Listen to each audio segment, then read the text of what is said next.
take a mile. And that's the devil, man. I mean, what does he love except for compromise? That self-managed abortion, who's the abortionist? Who's the abortionist in a self-managed abortion? Yeah, that's right. It's the woman, right? Yeah. If we truly believe babies being murdered, why are we not like taking up arms? So, what do you think of what Trump recently said? How's it going? How's it going, sir?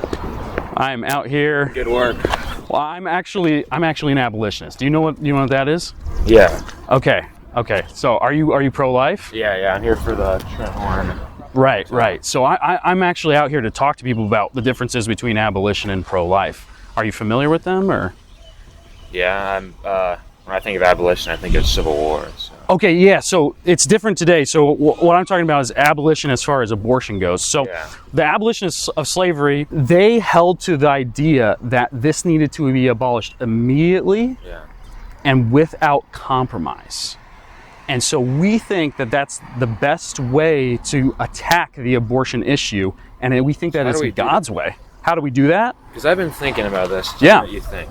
If we truly believe that this is a life, this is babies being murdered, why are we not like taking up arms? Why are we not doing more things than just arguing? Yeah. So like during the Holocaust, we don't go to Nazis and debate them. We go in the boots ground. Right. So the abolitionist position on that would be that we believe that the government has the duty to protect those people. And so I have a duty to my family, and if I go out and I take up arms as an individual and decide to defend the innocent babies in the womb at the abortion clinic, for instance, that would be overstepping my bounds.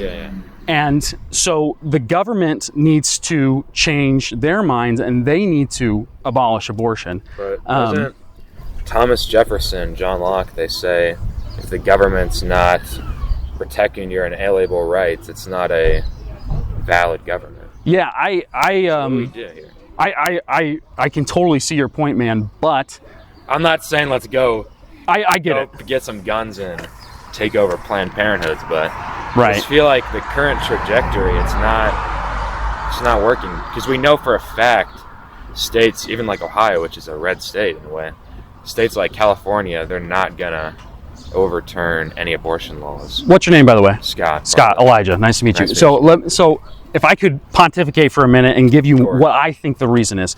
I think the reason is that God blesses faithfulness. Right? I think that in God's word, he talks about not compromising with sin. He talks about getting rid of sin immediately. If your eye causes you to sin, cut it out. If your hand causes you to sin, cut it off. That's obviously, he's not telling us to cut off our hands, but he's telling us is get rid of it immediately. So if you came up to me and you said, I'm cheating on my wife, and I would tell you, break it off with that woman immediately, right? Don't go on walks with her next week, and then the next week only talk to her on the phone, and then the next, you know what I'm saying? Why? It's lying. Because it's lying, but if you say you've broken it off, but what happens if you keep on compromising? You can easily backslide. Compromise is a tool of the devil, right? So what I would suggest to you is that we need to be incredibly faithful on this issue. Isaiah says, woe to those who write unjust laws. And so fundamentally, a law can be either just or unjust, right? We believe as abolitionists that a heartbeat bill that would allow for some people to die by the writing of that into law, that's an unjust law. When you take it out of time and space and you just look at it, is God going to say that's a good law or that's a bad law, that it allows for people to die? Aquinas even says if it's an unjust law, it's no law at all. It's an invalid law. Well, and that's part of the problem too, is that pro-lifers, for the 50 years they've been around, Kathy Herod, the president of National Right to Life, said that the pro-life movement has never supported criminalizing the mother. And if you look at the laws, they all carve out exceptions for a mother who gets an abortion. So the majority of today, I don't know if it's the majority, but it is growing rapidly, self-managed abortions, right? Take the pill, whatever else, right? And so that self-managed abortion, who's the abortionist? Who's the abortionist in a self-managed abortion? Yeah, that's right. It's the woman, right? Yeah, it's like the same argument. When I think of that, I think of Second Amendment arguments. It's not the gun distributors or the gun that's the issue. It's the person who's shooting. Well, that's exactly right. And so what is pro-life? What is the pro-life lobby doing? Is they're attacking the pill distributor.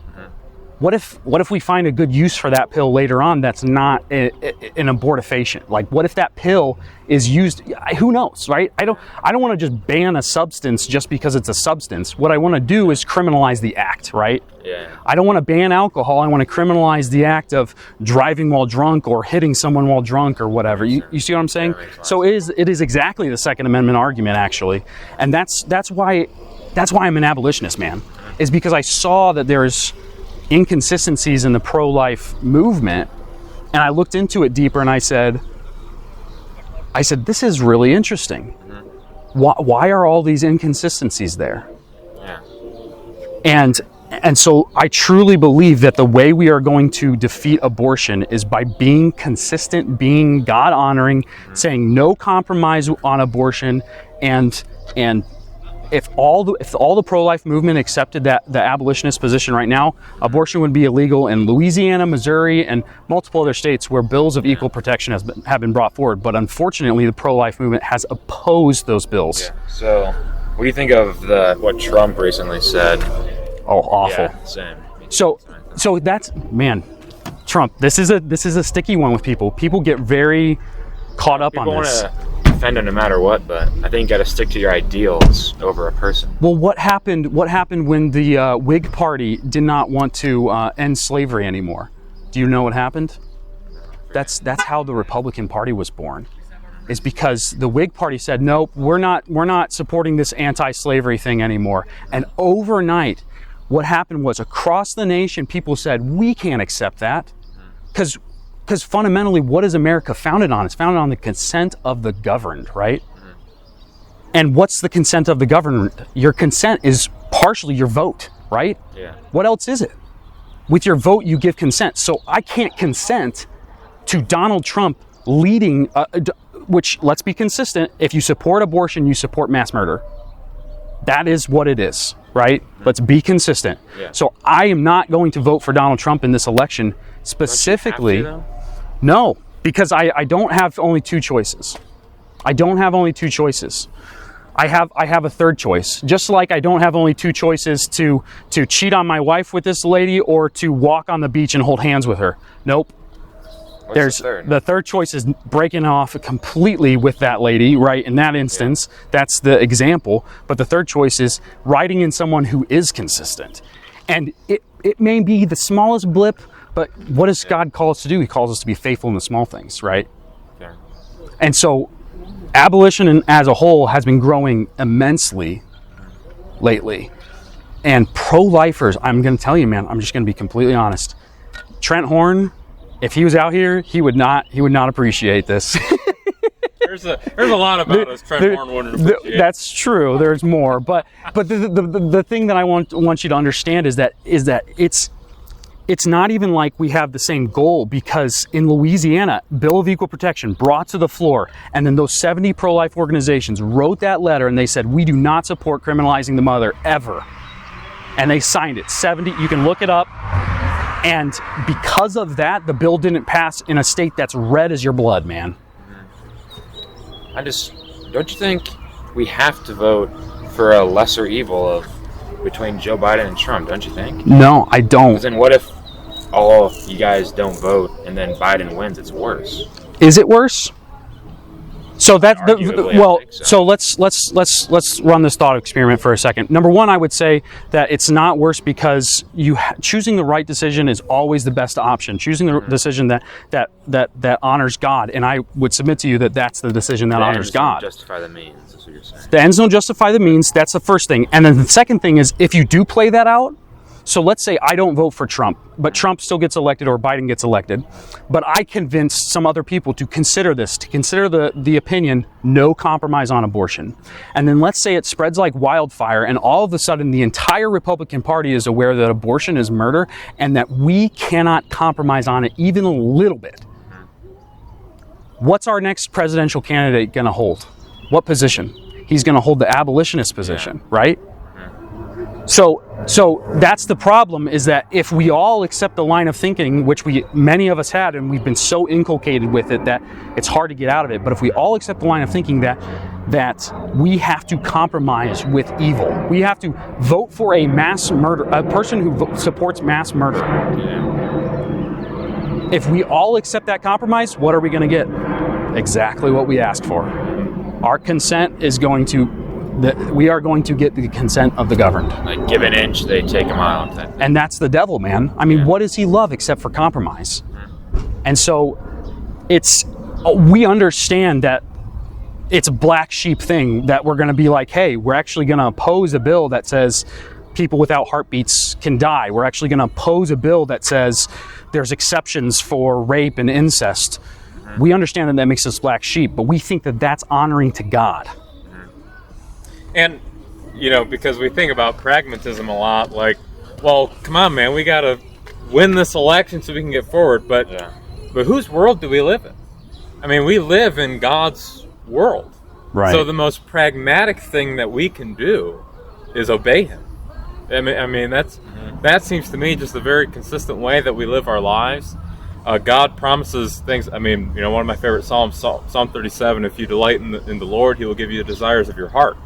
And, people say all kinds of weird things about that verse, but the point is, if you are a person whom God has called to Himself, He is sanctifying your heart, sanctifying your desires, He will bring blessing your way. But that, we can't accept that blessing if we're living in rebellion to Him, if we are opposing His will. And so it's, and look, I think that either Trump or Biden, I think both is judgment. Do I prefer a Trump judgment?